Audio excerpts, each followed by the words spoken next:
Today, we dive into the world of major depressive disorder, often referred to as clinical depression. It isn't just about feeling sad or having a bad day. Clinical depression is a serious mental health condition. Many people mistake it for laziness or weakness, but it is far more complex. It affects the brain and body, impacting lives in profound ways. Depression is not just a fleeting sadness. It can take over a person's day-to-day life for at least 2 weeks or even longer. It changes how they think, eat, and sleep. This keeps them from enjoying life. Sadly, it's a leading cause of disability worldwide. Though it can begin at almost any age, it often starts in early adulthood. Some people experience just one episode of depression and fully recover, while others face several episodes throughout their lives. A smaller but significant group lives with long-lasting or reoccurring depression. Understanding these patterns helps in diagnosing and treating each individual's experience uniquely. For many, the first episode can be alarming and life-changing. However, some manage to find ways to recover completely. Others may not be so fortunate and continue battling depressive episodes. The journey can vary dramatically from person to person. As we explore further, it's important to note the central symptoms of depression. A deeply depressed mood is just one. Another main symptom is anhedonia, where people lose interest in activities they once enjoyed.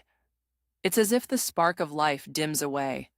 Anhedonia can change even the simplest pleasures into burdensome tasks, removing joy from once-loved hobbies or daily routines.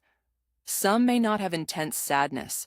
Instead, they feel an emotional numbness, unable to experience joy or grief. Another significant impact of depression is on sleep.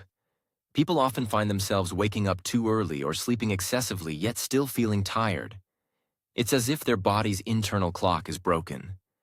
This disruption can make symptoms worse, particularly in the mornings. In severe cases, depression may include psychotic features. People might experience hallucinations or false beliefs, requiring immediate medical attention to prevent further complications. Depression can appear differently with age. In younger people, such as children or teenagers, it might show through irritation, anger, or a lack of interest in school. This may lead to sudden drops in their grades.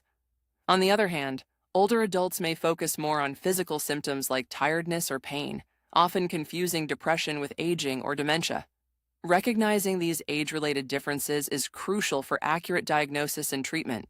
The process of diagnosing depression usually involves a thorough conversation with a professional. They look into various aspects of a person's life, including mood, sleep habits, energy levels, relationships, and even family and medical history. Diagnosis isn't based on a single test. Instead, it requires a comprehensive evaluation. Professionals also ensure to rule out other conditions that might imitate depression, like hormonal imbalances or thyroid issues, which is an essential step for effective treatment. Let's delve into the causes that may contribute to depression. It's important to understand that depression arises from a blend of biological, psychological, and social factors.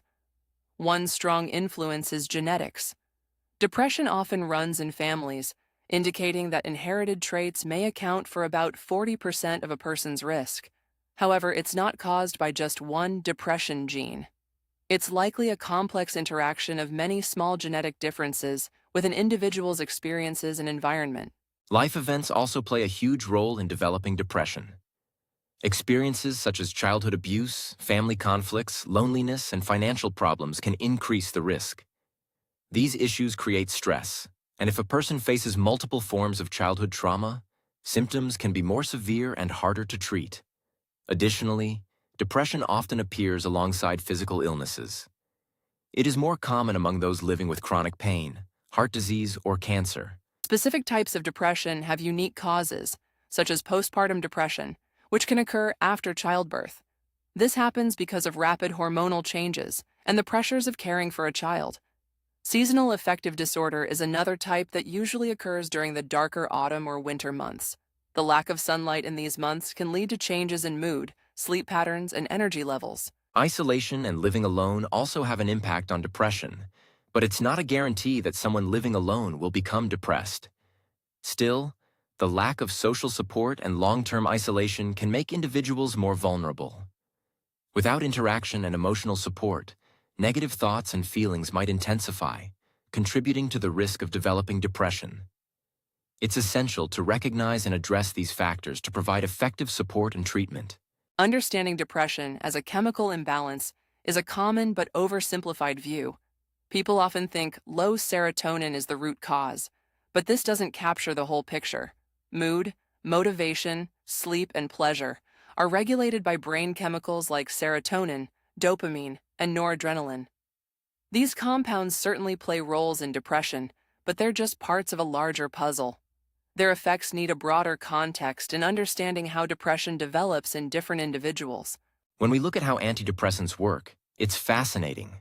They change brain chemistry rapidly, but their emotional benefits take time, highlighting a longer, more complex process. Researchers also look at factors like stress hormones and inflammation that might play roles. Some people with depression show more inflammation, but this isn't the case for everyone. Such differences suggest depression involves various changes in body and brain systems.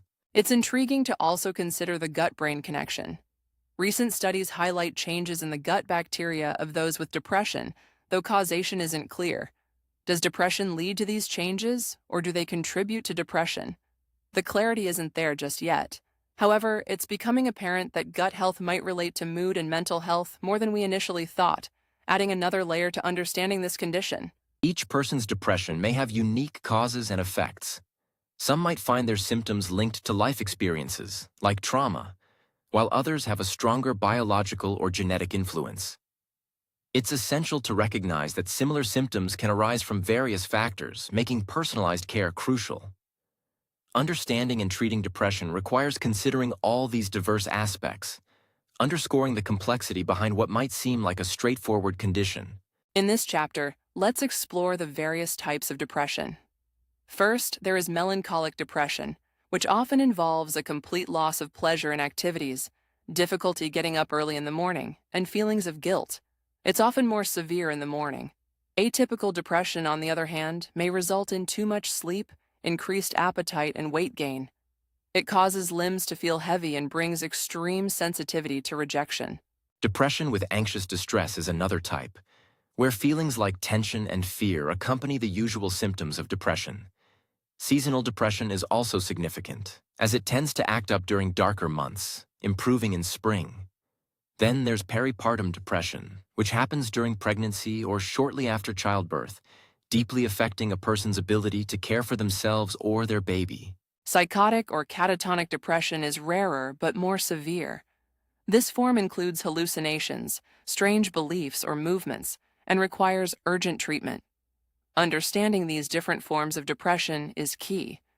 It is crucial to distinguish them from grief, which feels similar but isn't necessarily a mental disorder. Grief becomes a concern when it coexists with hopelessness or suicidal thoughts. It's also important to differentiate depression from bipolar disorder, which includes highs of elevated mood and activity along with periods of depression. Treating bipolar disorder's depression like regular depression can worsen the condition. By acknowledging these distinctions, professionals can offer better targeted treatments, leading to better outcomes for those affected. In this chapter, let's unpack the treatment options available for dealing with depression. Psychotherapy is a major approach. It involves understanding thoughts and behaviors deeply, and often focuses on making changes that can help improve how someone feels. Cognitive behavioral therapy, or CBT, specifically helps people recognize and change negative thought patterns and behaviors. It's not about just thinking positively, but understanding and changing deep-seated habits. Interpersonal therapy is another form, focusing on relationships and major life events that might contribute to depression. Family therapy can also be beneficial when family dynamics are a part of the stress. Nowadays, online therapy has become popular, providing help through digital platforms, which is great for people who have limited access to local therapy services, making it more accessible for many. On the medication front, antidepressants, particularly SSRIs, are commonly used. They aim to adjust the balance of chemicals in the brain to ease depressive symptoms over time. But it's important for people to understand that they might not feel better immediately, as these medications often need several weeks to show their full effects. It's crucial to have patience and continue taking the medication as directed by a doctor. However, Medications can come with side effects that vary from person to person. These might include things like sleep problems, changes in appetite, or emotional dullness. Young people sometimes need closer monitoring as they might experience increased suicidal thoughts when starting medication. Knowing and discussing these potential risks with a healthcare provider can ensure safer treatment paths. As we continue, let's focus on the importance of lifestyle choices in managing depression. Exercise can be very effective, especially for mild or moderate cases. It doesn't have to involve a gym. A simple walk or light exercise can help with improving mood and energy levels. Small steps are key here, especially as depression can make it hard to get started. Consistent sleep habits and good nutrition are other factors that play crucial roles in mental health. It's important to recognize that while some people turn to supplements for help, the evidence backing their effectiveness is limited.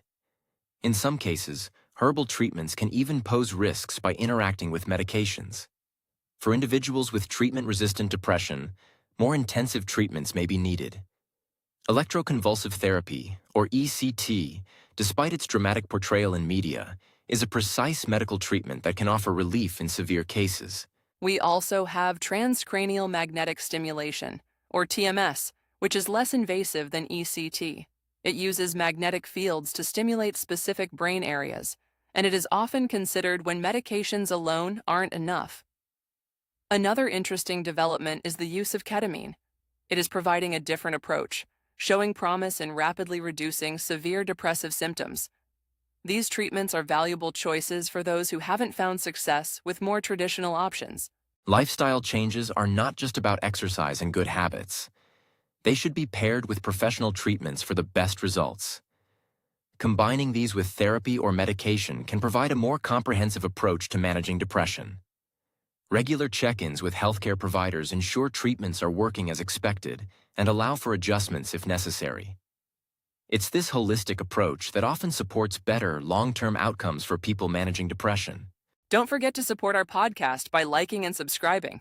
Your feedback and support help us continue providing information and discussion on important mental health topics. Thank you for listening and being part of our community.